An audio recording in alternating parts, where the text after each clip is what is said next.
Hey, it's Rebecca Smith from the KBIA newsroom in Columbia, and it's time for Missouri Health Talks, a project where I listen in on Missourians' conversations about access to healthcare. This week we hear from Anderson and Samantha Dyroff, two medical students at the University of Missouri.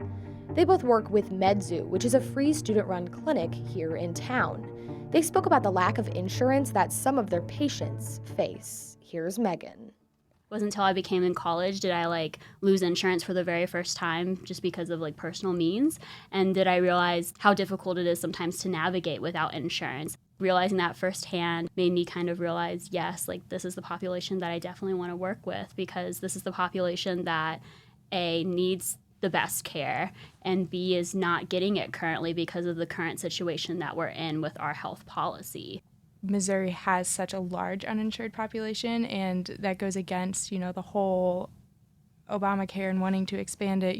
We were supposed to fix that problem and we were supposed to drive that down, but Missouri ends up having, this prolonged disparity because we decided not to expand the services that we were supposed to. And so all of a sudden you have this whole isolated population and you're telling them that this huge bill that was passed in Congress that was supposed to fix their problems for them and help them get their basic needs isn't, because our state decided that we didn't want to help subsidize it.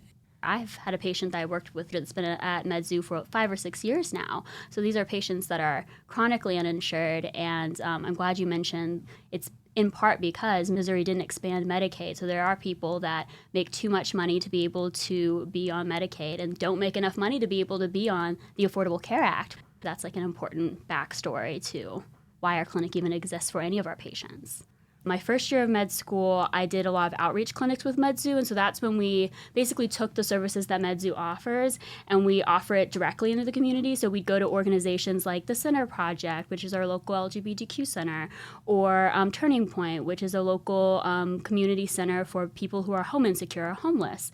And we would go and we would offer different medical services there. And so I was just doing a general blood pressure, blood sugar clinic, and I was chatting with some of the patients there. I usually just kind of generally ask around, do you all have a physician that you see, things like that.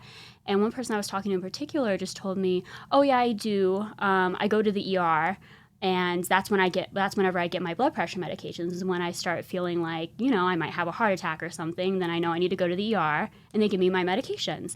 And so just realizing and reflecting on the fact that we have people here in Columbia that can't access medications that could prevent them from having a heart attack, and instead are forced to have to go to the ER almost every single time they feel like that's going to happen.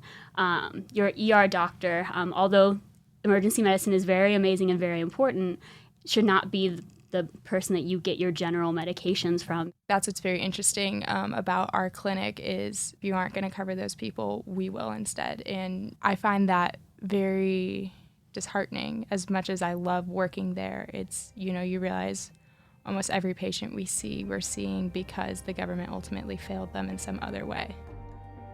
That was Samantha Dyroff and Anderson, two medical students at the University of Missouri, speaking about the work they do with MedZou, a free student-run clinic, and about some of the barriers their patients face. That's it for this week's Missouri Health Talks, which was reported and produced by Landon Jones.